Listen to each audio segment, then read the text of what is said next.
is this? It's a 10. I don't know how much my groceries are going to come to. 10.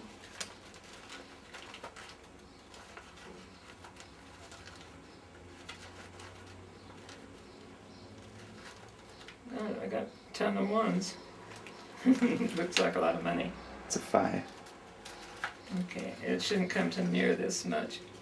It's a 5. It wasn't a gradual thing. It was, I was reading a book and I turned the page and it was really blurry, and I thought, boy, they done a bad job printing this page. I didn't give it any thought.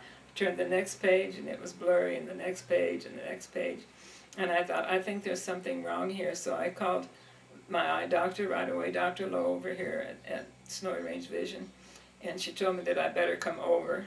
So I went over, and just that quick my eyesight was gone. I mean, you don't have any warning. There's no flash of light, no pain, nothing.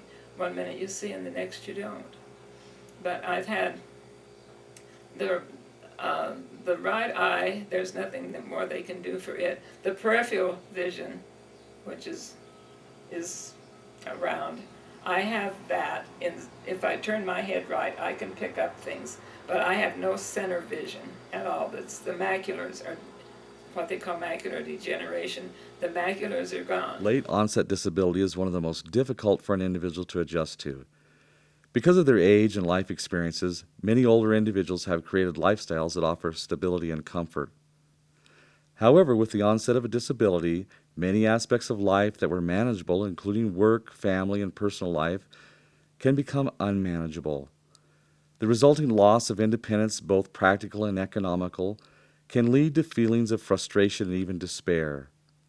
The individual must adjust to both the disability and to the role changes that often accompany it. So we are set. Make sure I got my keys. Yeah, they're there. I was like, I imagine everybody else that goes through that. I was very upset, very disappointed, mainly very despondent, because I realized then that I had lost my independence. I no longer could see to drive. I had to sell my car. I could no longer see to read or write without help. I couldn't see television without help. And I mean, it's just a completely different way of life that just happens more or less overnight. One minute I could see, the next I could not. That's just the way it works, I guess. Anyhow, that's the way it worked with me. I mean, it's something that's happened that you don't want it to happen, but it has happened, and nothing is going to change it. So you learn to compensate for the things that you can. Like when I first lost my eyesight, my sister and brother-in-law were having a fit that I didn't move in with them. And I said, there's no way.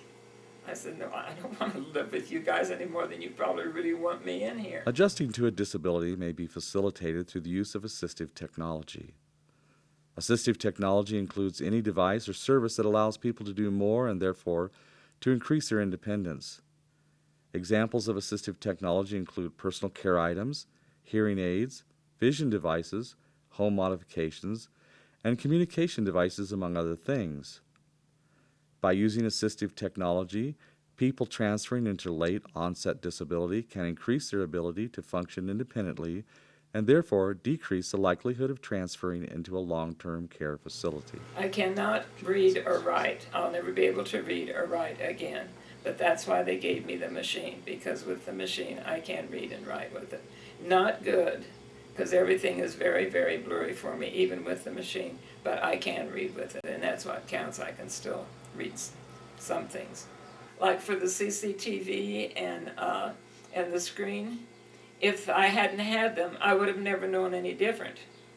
You know, I would have had to have a magnifying glass. I would have probably never been able to, and I could have read a little bit with the magnifying glass, nothing like I do with the CCTV. But like I say, these are new inventions that are out. The vision impaired are always working on things to help us. And so that machine behind you that I read with is one of the brand new ones out. The ones that we had before were only about half that size, and they were black and white. This one is bigger and it's colored. Assistive technology can be used in many different contexts. Some assistive technology consists of permanent modifications, such as wheelchair ramps and grab bars. Other assistive technology may be less permanent to the environment, including CCTVs and adjustable desks or tables. These are all examples of assistive technology that increase a person's independence in a given environment. you can adjust these things to however you need them so that they work for you. Now I've got that pretty big. That will make it blurry or not, or take away the blurriness if you have it. This, see, you can get it. This is as small as it gets, because I don't think anybody with vision impaired could read anything any smaller than that. But if you need it bigger, see, you can get it just as big as you want it. And you just have to, where's my, that's the on-off button. This will adjust it so that you can see it. You put like your book on this tray, and then you just move the book. If just to read it.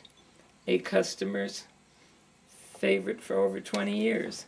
Now for me, that's a little bit small. To you, it probably looks really big. But to me, it's just a little bit small. So then I just bring it up to a little bit bigger so that I can see it. With this is a different story. It's a...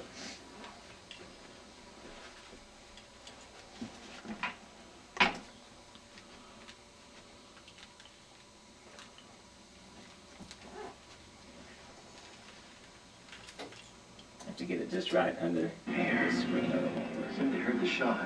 Why didn't they respond? Exactly. In addition to technology and the environment, assistive technology needs to be portable to keep up with the lifestyle of the user.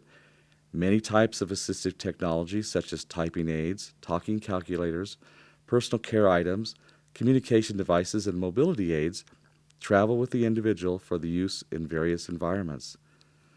This allows the individual to continue their lives with as much functional independence as possible. Now, this is what we more or less call a talking watch. Now, if I push this button, so see, if I had another watch where it had the black hands on a white background, which did not work for me. So they brought me one that has the white hands on a black background, which I can see. But it has an alarm clock on it.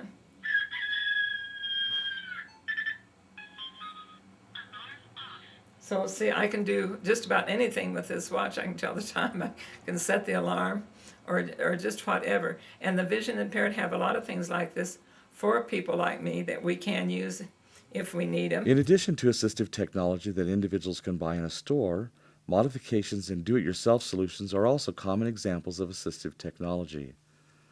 Sometimes the most effective assistive technology is that which an individual develops on his or her own. Examples can include wrapping duct tape around the handle of a utensil to make it easier to handle, or the use of Velcro to mount a switch in a location that is accessible to the user. I have, of course, a light that if you have just a regular lamp, then you're feeling around, trying to find the button to turn the light on, turn it off. 9 times out of 10, I'm knocking it off or whatever, and then where do I go from there? So this one, as long as I touch any place that's metal, it will come on. See, there's this low light, the medium light, but as long as I touch this metal, or this metal, or this metal, it will come on. So I don't have to feel around in the dark trying to find a light. See, I've got black on black, which I cannot see. Well, when I first got the stove, one of my friends took a white mark and put this white mark on here, so I knew that that was the oven, so that I can turn it. And then that's when my magnifying glass comes in, because I can use the magnifying glass, which is over here. I keep it right here on the table. And I have a light up here. And then see, with this magnifying glass, I can put this on here, and I can see to turn this to wherever I want to go. Because magnifying glass, I can see good enough to do that. With these, I cannot. I cannot see where to turn them to do that. The range of different types of assistive technology available to those who need it is wide and varying. It is important to keep in mind that assistive technology is very individualized, and what works for one person may not work for another. Those who use assistive technology need to make sure that their needs are being met in the most effective way possible. Finding the right assistive technology device or devices can make the difference between being able to function independently and transitioning into long-term care. I mean, well, all of this works for me, may not work for somebody else. You know, maybe they don't want to do all that kind of stuff, and so I don't know. I just know that what I want to do, that I do not want to lose my independence. I do not want to have to move in with my sister, you know, and I want to still be on my own. And that is my goal, that as long as I can, I will live by myself and take care of myself. And as probably as long as the teachers want me, I'll still be teaching at the school. You've got to go on living. You've got to go on, you know, with your life and do things, maybe not all the things that you used to do. Now, like when I had to sell my car, that really broke my heart, because it was the first car in my life that I had ever bought that was brand new, that nobody had ever driven but me. And that was kind of hard to do. But I knew I couldn't see to drive again, so why keep it? You know, you learn to kind of roll with the punches, is that what they say? So if it works, it works. If it don't, you ignore it and find out something that does work. In addition to devices, assistive technology also includes those services that allow people to maintain their functional independence. This can include assistive technology assessments to assist individuals in choosing the devices that are right for them, or services within the local community, such as assisted transportation. Assistive technology services can play an important role in allowing individuals to maintain their independence after a late onset disability. I should reality just when you bend over too fast, maybe I should just put a kiss on your cheek. No.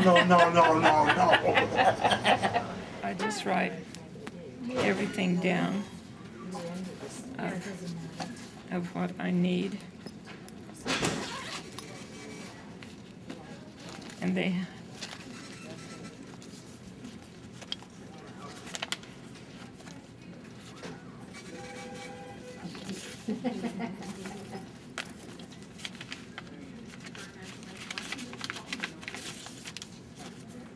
see, under my machine at home, I can see to endorse them, but I have to write everything out of what I want.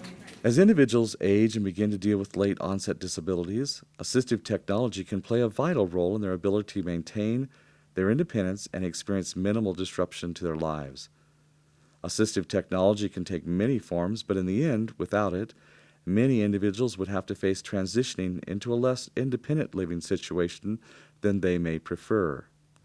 With the help of assistive technology devices and services, one can increase the likelihood of maintaining one's former lifestyle with minimal disruption and maximum quality of life. Like I say, you just have to come to the and acknowledge the fact that you've lost your eyesight. There's nothing they can do for it. It's never ever going to come back. And so they've given you all this stuff to help you. Why not take advantage of it? Do what you can do. And if you can't do it, don't worry about it. Go on to the next thing. You know, I'm 77 years young, and I do not want to sit cooped up in this apartment. If you would like more information regarding assistive technology resources, please contact WIND Assistive Technology Resources.